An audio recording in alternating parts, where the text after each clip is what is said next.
Don't do it. Don't do the fire arrow.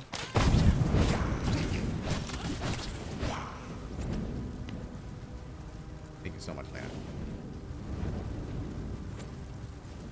They do seem to always drop a silkworm, which is cool.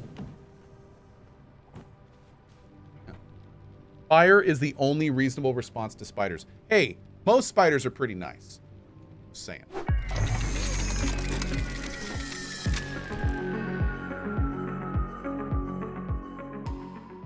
Yo. How you guys doing today? Good to see you.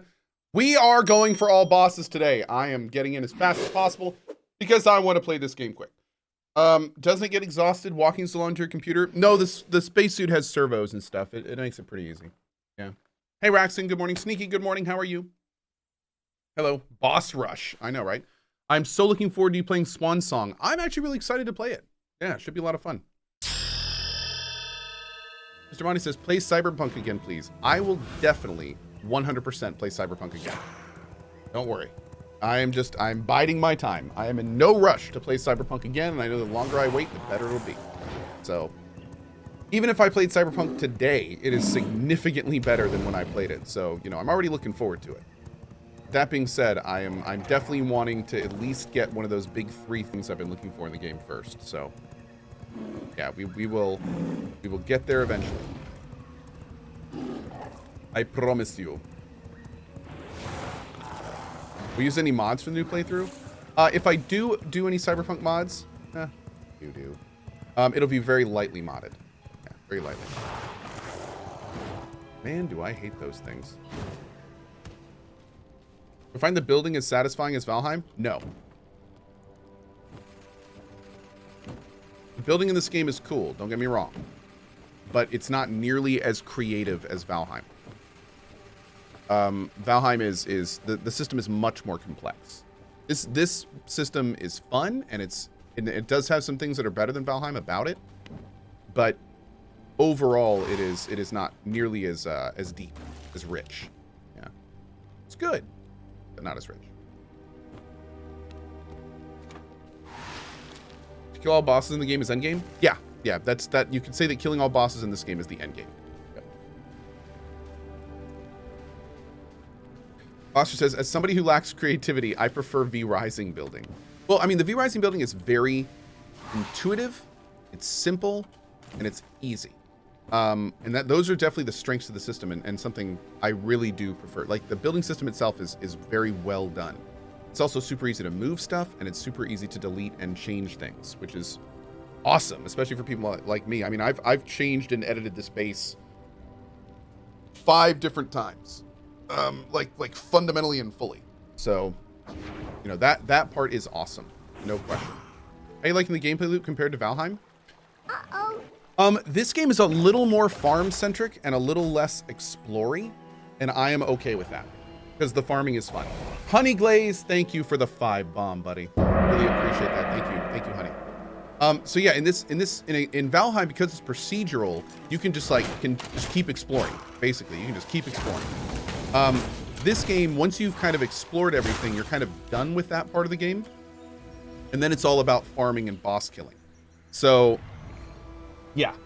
I definitely prefer Valheim for just like the raw exploration component. But this game, with the combat system, it makes farming pretty fun. And the combat system in general is just a lot better. Yeah. Which game is better overall, Valheim or V-Rising? They both have different strengths. They're both, and I want to come up with a better name for the genre of game. The one that I keep coming back to, and I feel like it's kind of the OG and probably best describes the loop, is like Terraria-like. They're both open world progression RPGs. Yeah, let's go with that. I like that better. I don't really like likes anyway. Make some sound derivative. They're both open world progressive RPGs. So it's if you like that style, I think you'll have fun with both of them. I think V-Rising is an ARPG. So if you like, you know, top-down style movement, you'll probably prefer this one as it is. V Rising is also has much more developed combat, and it has a static world. So if you like that kind of thing, also something to consider.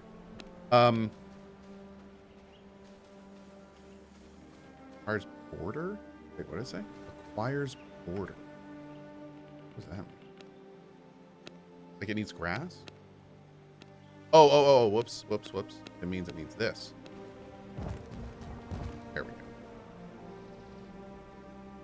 So yeah, this game excels in combat and in farming, and it has a lot of kind of fun, unique mechanics. Valheim really excels in building, and because it's procedural, in a lot of ways, exploration. So, kind of depends on which one everyone plays these games for different reasons, and it kind of depends on why you're playing these types of games, which one you would like more. Because this genre, the open world progression RPG, like Terraria, V Rising, Starbound, Valheim, like this genre is expansive, and they all offer different. It's a very large umbrella. Yeah, very large umbrella. So it really depends on why you enjoy the game, as to which one would be your favorite. So is Breath of the Wild an OWPG? No. Breath of the Wild is an open world RPG because there's a story and quests and stuff like that. Like that's there's a difference between games that just have a loose progression and games that have like an actual story you're working through. That's where I feel these games are kind of very different. Like there's no real story in Valheim. There's no real story in Terraria. There's no real story in this game. But you know, those other games have, when you really get that story element in there, that's when you start talking about you're taking on the role of that character. That is the role-playing game. You are playing Link. You are Link and you are doing his thing. You know what I mean? There's a story in Starbound?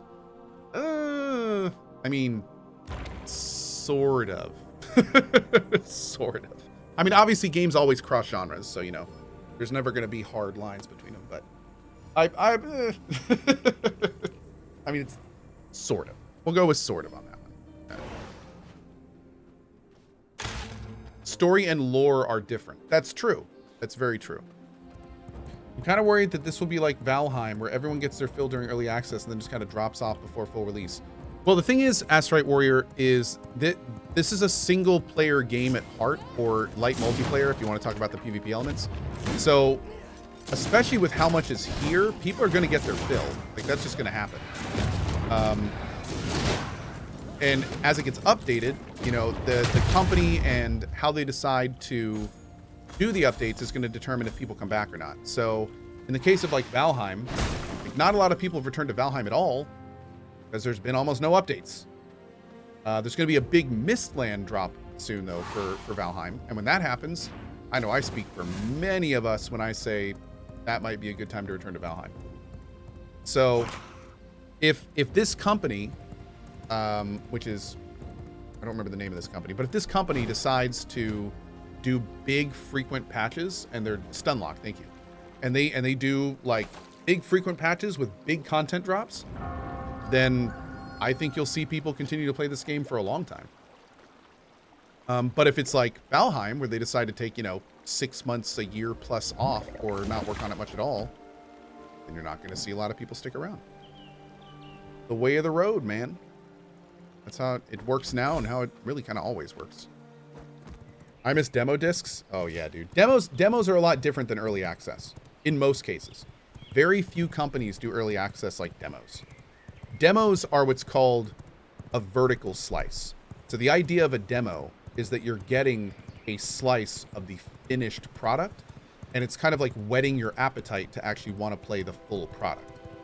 So demos were not really like unfinished versions of the game. They were things that made you want to go spend money on the game. So it was kind of, they tried to put their best foot forward.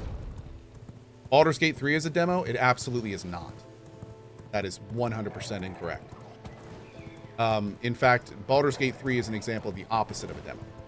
where they make giant changes all the time based on player feedback, and the game is constantly changing, and it's not optimized, and like, yeah, that Baldur's Gate 3 is an example of not a demo.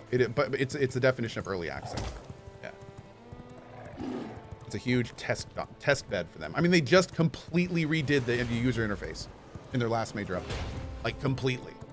And they made it better based on player feedback, which is awesome. Like it's a great example of early access, but it is very much an example of early access. It lets you fly over terrain. Oh God, well, damn it. Now I need to see it. Hold on. Damn it, chat. Why you gotta make it sound so sexy? I blame chat for this, you two. You should come yell at them at twitch.tv/CohhCarnage. Give them a what for. Tell him Pasco says. All right, let's go.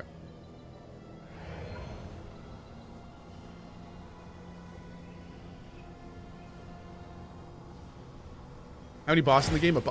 Ooh. Oh, that is awesome. What? That is so cool. So we can just like fly over to the farming area we want, and then what? Just hit this? How do you debat form? Wait, what? Oh wait, here. This? Land. Now location. Whoop. Dude, that is absolutely badass. Ah! No, campers! Okay, hold on.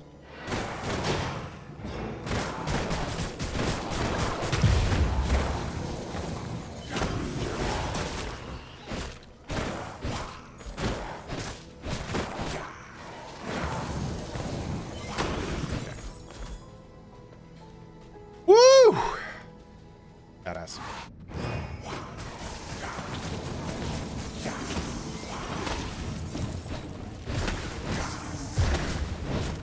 Who doesn't know the anime One Piece? Oh, I know One Piece. Me and Lena tried to watch One Piece a long time ago.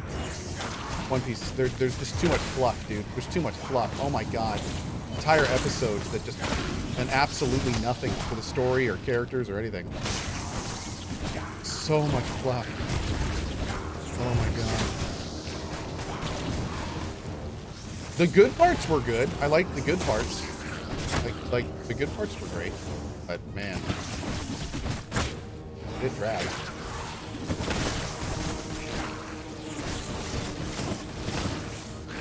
Oh my God.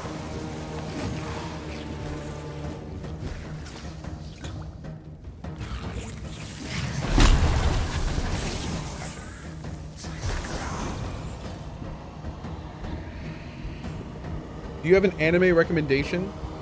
My favorite animes are animes that are generally like angled towards more adult audiences. So my favorite animes are like Ghost in the Shell Standalone Complex, Cowboy Bebop. Big fan of Trigun, Psychopaths, stuff like that. I don't really like, I'm not a big fan of like cutesy anime and stuff like that. I just never really got into it.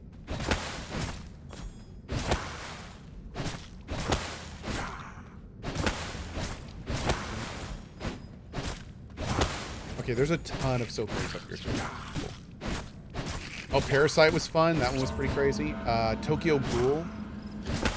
Was on board with that one for a long time. Black Lagoon was pretty cool. Mm-hmm.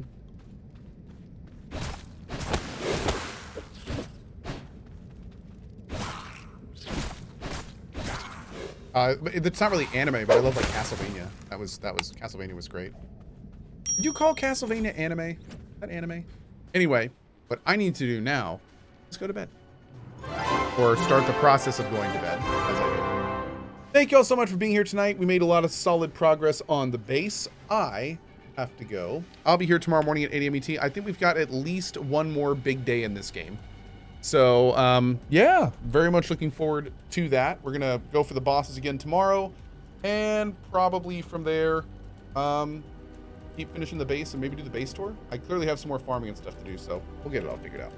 Anyway, guys, thank you so much for being here. I hope you have a great morning, afternoon, or evening, wherever you are on the globe. As always, be sure to check out the YouTube for the daily highlight reels, the monthly highlight reels, the VODs of everything we do here every day, thoughts, videos, unboxings, all sorts of good stuff. Appreciate those that sub to it, and thanks to those. See you guys later. Have a great rest of your day. Bye-bye.